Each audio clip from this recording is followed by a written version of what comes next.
ఈరోజు మనం మాట్లాడబోయే స్టోరీ చాలా మిస్టీరియస్, చాలా ఆసక్తికరమైనది కూడా. ఊహించండి, ఒక ఐలాండ్ ఉంది. అక్కడ పుట్టుకలు ఉండవు, చావులు ఉండవు.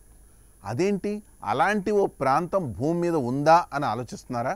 అయితే ఈ వీడియో మీకోసమే, ఎక్కడ స్కిప్ అవ్వకుండా చూడండి. ఈ భూమి అనేది జీవన్మరణాలకు వేదిక. కానీ నార్వేకి చెందిన ఆర్క్టిక్ ఐలాండ్ స్వాల్బార్డ్ దీనికి విరుద్ధంగా ప్రపంచంలోనే అసలైన మిస్టరీ హబ్లా తయారైంది. ఈ ప్రాంతంలో మనిషి పుట్టుక, చావు రెండు పూర్తిగా నిషేధం. ఎందుకంటే ఈ ఐలాండ్లో పర్మనెంట్ హాస్పిటల్స్ లేనే లేవు, ఇంకా ఫ్యూనరల్ అరేంజ్మెంట్స్ అస్సలే లేవు. గర్భిణీ స్త్రీలు 36 వారాలు పూర్తయ్యాక మెయిన్ల్యాండ్ నార్వేలోని ట్రామ్సో నగరానికి షిఫ్ట్ చేయబడతారు. అలాగే మరణం సమయంలో కూడా డెడ్ బాడీలు కూడా అక్కడికే తీసుకెళ్లబడతాయి. ఇది కేవలం హెల్త్ సేఫ్టీ కోసమే కాదు, ఐలాండ్ ఫ్రాజిల్ ఎకాలజీని కాపాడడానికి కూడా అని ఆ ప్రాంతవాసులు చెబుతూ ఉంటారు. బ్యారెంట్స్ సీలో యూరప్ ఉత్తర ఎడ్జ్ నుంచి 1000 కిలోమీటర్ల దూరంలో ఈ ఐలాండ్ ఉంది.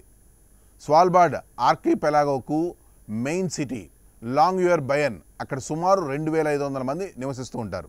వీళ్ళు చాలామంది సైంటిస్టులు, మైనర్లు, టూరిస్టులు ఉన్నారు. 16వ శతాబ్దంలో డిస్కవర్ అయిన ఈ ఐలాండ్ మొదట్లో వేల్ హంటింగ్ కోసం ఫేమస్ అయింది. తర్వాత కోల్ మైనింగ్ హబ్ కూడా అయింది. కానీ 1990 నుండి ఇక్కడ ఎన్విరాన్మెంటల్ ప్రొటెక్షన్ మెయిన్ ఫోకస్ అయింది. ఇక్కడ ప్రపంచంలోనే అతిపెద్ద సీడ్ వాల్ట్ కూడా ఉంది, గ్లోబల్ సీడ్ వాల్ట్. ఇది డూమ్స్డే ఆర్క్ అని కూడా పిలుస్తుంటారు. ఎందుకంటే 1 బిలియన్ సీడ్స్ స్టోర్ చేసి క్లైమేట్ చేంజ్ వల్ల క్రాఫ్ట్స్ ప్రొటెక్ట్ చేస్తోంది. ఇది మానవాళి ఫ్యూచర్ కోసం ఒక బ్యాంక్ లాంటిది. ఇక్కడ మానవ యాక్టివిటీస్ రెస్ట్రిక్టెడ్. డాగ్స్ పెట్టుకోవడం, ప్లాస్టిక్ బ్యాగ్స్ యూజ్ చేయడం రెండూ ప్రొహిబిటెడ్. జన్మ మరణ నియమాలు కూడా సాయిల్ పొల్యూషన్ నుంచి రక్షించడానికే. ఇప్పటికే 1000 కంటే ఎక్కువ గ్రేవ్స్ ఉన్నాయి, కానీ కొత్తవి క్రియేట్ చేయరు. డెడ్ బాడీలు మెయిన్ల్యాండ్కు తీసుకెళ్లి బరియల్ చేస్తారు. ఇక్కడ వింటర్ సన్లెస్, అందుకే డిప్రెషన్ ఐలాండ్ కూడా అని కూడా ఈ ఐలాండ్ని పిలుస్తారు. డిప్రెషన్ రిస్క్ ఎక్కువ ఇక్కడ. ఇక్కడ ఫ్యామిలీ స్టార్ట్ చేయడం లేదా లైఫ్ చివరి రోజులు గడపడం రెండూ కుదరవు. ఇక్కడ బేసిక్ క్లినిక్ ఉంది, కానీ కాంప్లెక్స్ డెలివరీలు లేదా ఎండ్ ఆఫ్ లైఫ్ కేర్ కోసం రిసోర్సెస్ అయితే లేవు.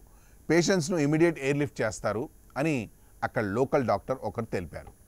రియల్ లైఫ్ ఇన్సిడెంట్స్ వినండి. 2017లో ఒక మహిళ లేబర్ పెయిన్స్తో ఐలాండ్లోనే బెర్త్ ఇవ్వాలని ట్రై చేసింది, కానీ నియమాల ప్రకారం ఎయిర్ లిఫ్ట్ చేసి షిఫ్ట్ చేశారు.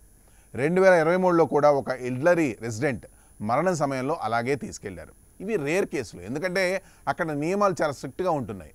వింటర్ సమయంలో ఫ్లైట్స్ ఆగిపోతాయి కూడా. అందుకే నార్వేజియన్ గవర్నమెంట్ ఈ మెజర్స్ తీసుకుంటోందని చెబుతోంది. ఇది కేవలం హెల్త్ సేఫ్టీకి మాత్రమే కాదు, ఐలాండ్ ఎకాలజీలో బ్యాలెన్స్ని కాపాడడం కీలకం. ఫ్రెండ్స్, ఈ రూల్స్ వినడంతో మీ మైండ్లో ఏం ఆలోచనలు వచ్చాయి? ఇలాంటి ప్లేస్లో లైఫ్ ఎలా ఉంటుంది? కామెంట్స్లో చెప్పండి.